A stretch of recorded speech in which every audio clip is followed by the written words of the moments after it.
Hello, hello, and welcome to another podcast episode of Overpowering Emotions, where I talk all things big emotions, emotion regulation, anxiety, resilience. I've been talking about back to school series. I'm focusing now on the building blocks for academic success. Now, I want to focus on this just because a lot of times the anxiety that I see could be secondary to something else. And so I want to make sure that our kiddos have underlying skills. We can't keep targeting anxiety if we're missing foundational skills in the first place, especially if we're looking at anxiety at school, for example. So whether we're parents or professionals or mental health professionals, we all want the best for our kiddos, and school is definitely a major priority. And when kiddos aren't feeling successful in the classroom, that's where we end up seeing a lot of anxiety. That's where we see a lot of difficulties controlling emotions. They're bottling them up all day, and then they explode at home at night and they start seeping out. And oftentimes I see underlying skills that are lacking, and now the anxiety actually turns into an anxiety disorder. So we want to make sure that we're focusing on those. And so that's why I wanted to shift our attention a little bit just to some of these foundational skills. Now, in today's world, academic success requires way more than just good grades. It's not just about test scores, which isn't what it should be about anyways, just on a side note. What we really want to make sure we're focusing on is developing those essential skills that are going to help them, yes, excel at school now, but prepare them for the future, prepare them for future challenges, prepare them for future opportunities throughout the rest of their life. So that's the focus here, okay?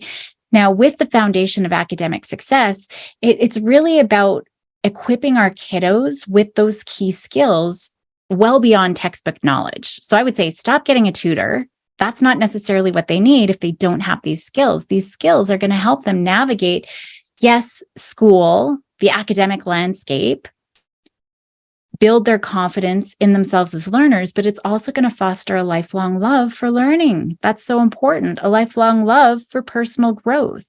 So throughout these little series, I'm going to explore the importance of cultivating these skills and providing practical tips to help you empower your kiddos' mental health, reaching for their full potential. I just want to keep talking a little bit about why these skills are important, because sometimes if we don't really see the rationale, we're not going to be as invested to work on them. I'm all about holistic development. I've talked about that before. Academic success is not based on just academic achievements, right? We want to make sure we're nurturing the whole child, including things like their problem-solving skills, their cognitive skills, their social, emotional development and well-being. And when we focus on those key skills, we're creating this well-rounded, confident learner who's going to thrive at school and in all areas of their life. And that's kind of what we want to focus on here, right? Isn't it? And so that's that holistic development and approaching things in a holistic way. Like I said, we want to focus on lifelong learning. I'm always telling parents, your job, number one job, is to promote that love for learning. Learning should never be confined to the classroom on LA and social and science to specific subjects, right? The skills that I'm going to be exploring in this series, they're transferable across disciplines, across situations, across contexts. We're allowing our kiddos and our teens, young adults to become lifelong learners. They want to seek out knowledge. They want to embrace new challenges with enthusiasm, with confidence.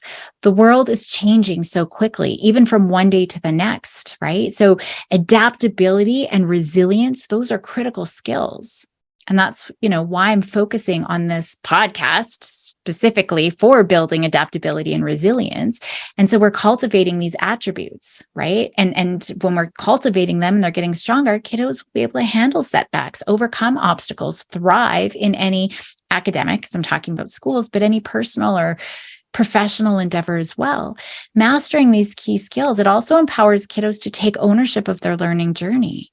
As they become more confident in their abilities, they're going to develop a sense of independence and a willingness to explore and pursue their interests and passions proactively.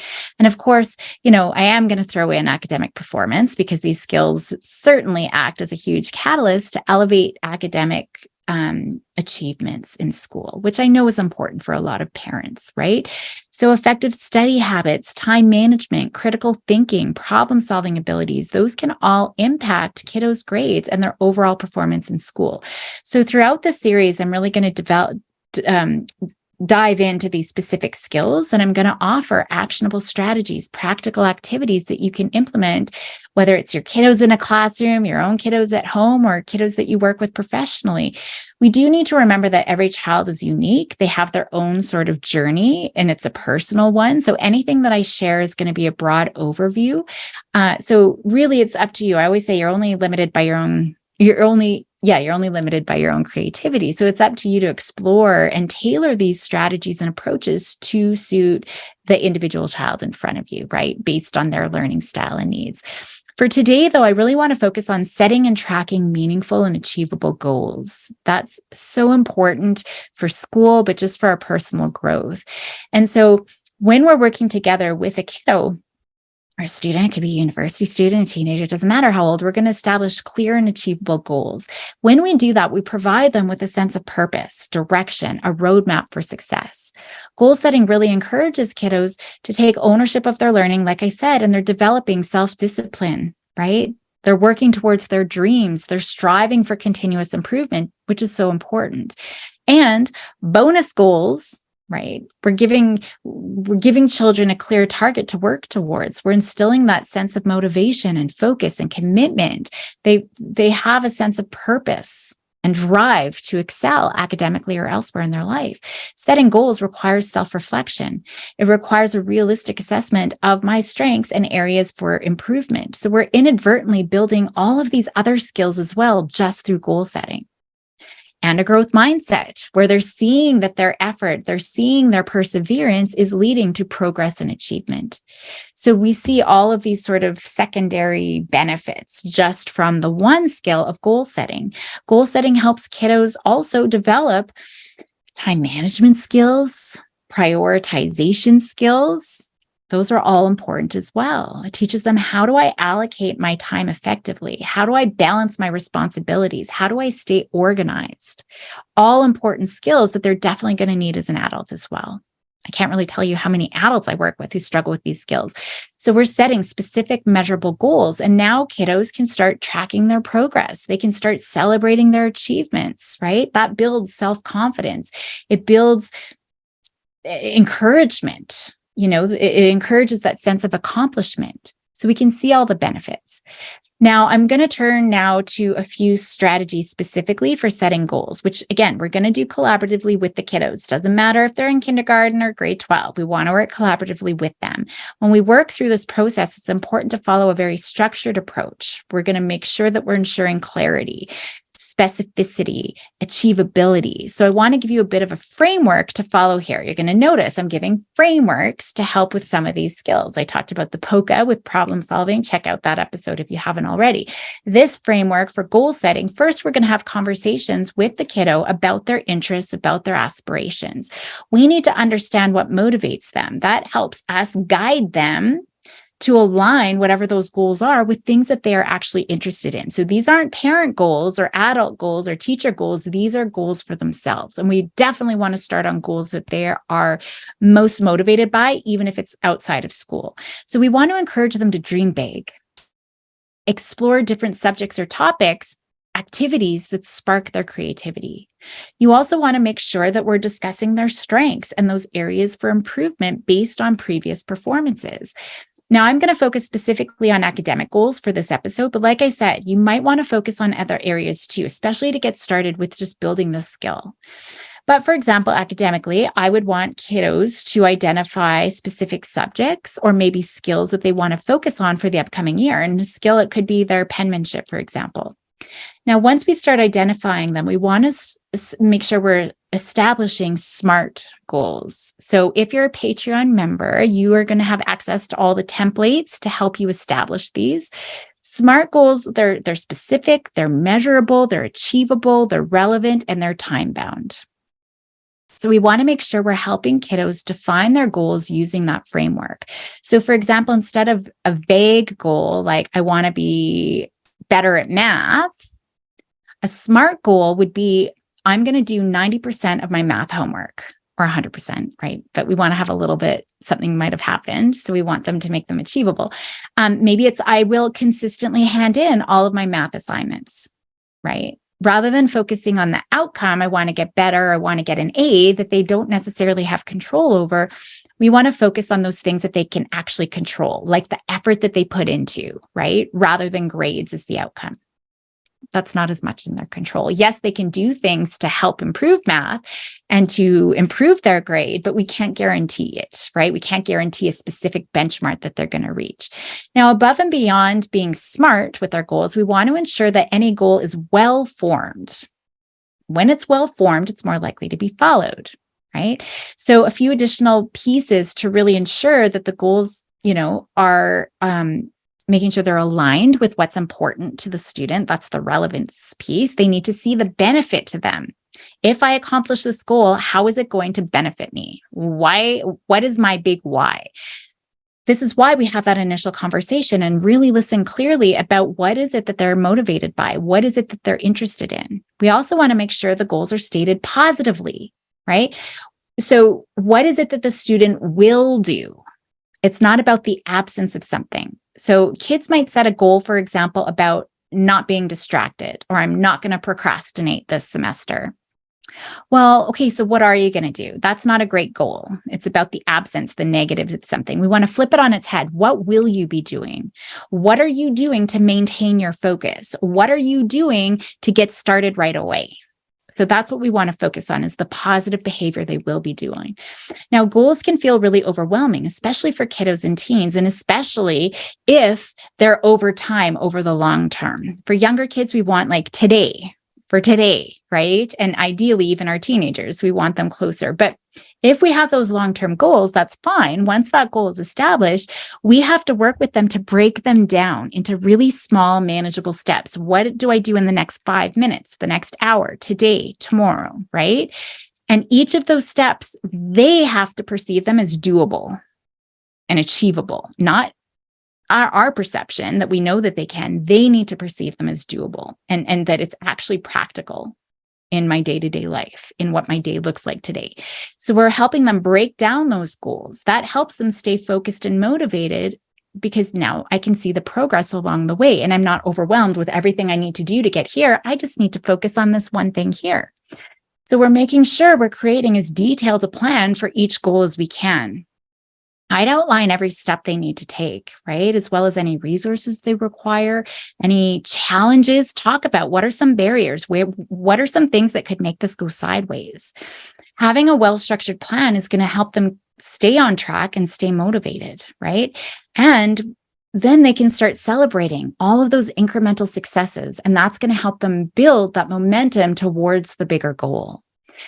Now, yes, it's important to set ambitious goals, but we got to make sure they're realistic and attainable, right? We're balancing that aspiration with realism.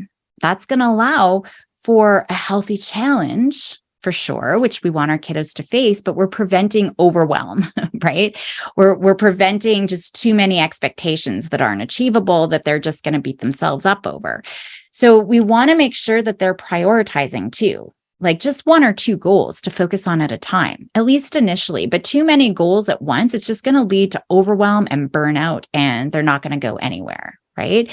So we want to narrow our focus on these goals so that they can dedicate their time and effort to this one goal. And I know exactly how I'm going to get there.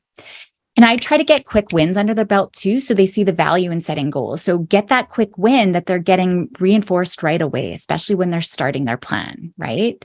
We want to have that. We want to teach their brain, see, it's worth my while making a goal and working towards it. So that's why tracking progress is crucial as well for maintaining that momentum and celebrating the achievements and keeping that motivation going. So we want to make sure they're monitoring their progress and celebrating all of those achievements. It doesn't matter how small it is. Even just check, I did it today. That first step, I just opened up Google to research something. That positive reinforcement is really going to encourage them to keep moving forward and building their confidence in their abilities. You could create a visual, a chart or a graph that allows kiddos to track their progress visually. It could be an app. I like visual and hands-on sort of materials. It could be for younger kids, a simple sticker chart. It could be a more elaborate sort of progress tracker.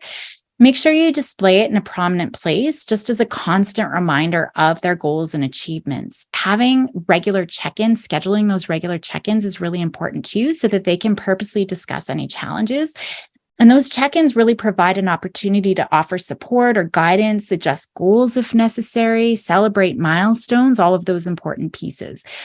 Like I said, celebrating their achievements, I can't emphasize that enough, specifically acknowledging their hard work, their effort towards the progress they're making. That's what we're going to be celebrating. That's so important. Now, not everything is going to go smoothly. So we want to make sure we're teaching kiddos that setbacks and obstacles, that's a natural part of the learning journey. We're not going to wait for them to show up. We are going to talk about that. We are actually building that into the action plan right from the start. What could go sideways? What are we going to do when this plan fails or when something jumps in and gets in the way of it? We want to have those discussions proactively so they can be like, we were expecting something bad to happen. Maybe it wasn't this, but we were expecting something to happen. It helps them to adapt to the situation and persevere when they're faced with those challenges. This is all about resilience. I'm talking all about resilience, and it gives them direct experience that's going to serve them throughout their life. That's what I want to focus on. And as they progress, even, as they're achieving their goals, we want to make sure they're continuing the process.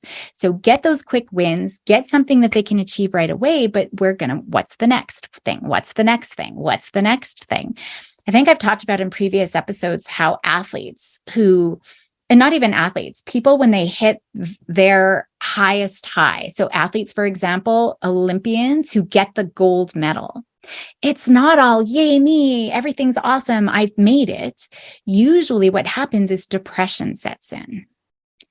Disappointment sets in. The sense of emptiness and what next sets in. The reason being is so we do not stagnate. It's so we say, what's the next challenge? What's next? What's next? What's next?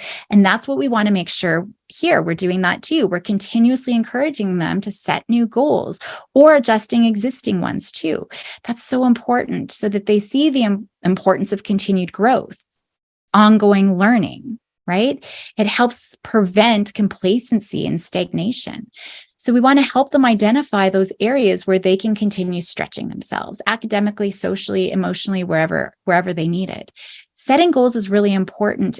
And when we involve them, we're nurturing their sense of responsibility, their focus, their determination, their resilience, and all of those kinds of things today. So definitely, I've got a blog as well that you can check out for this episode. If you're Patreon, you get resources as well, in addition to with some of those templates, just to help with some of the goal setting. I'm going to leave it there for today. But hopefully you can start thinking about how can we start building in some goal setting. And I would start with those things that are going to be important to those kiddos that we're working with. So have a lovely day. Go help those kiddos be bold and courageous. And I will see you next time.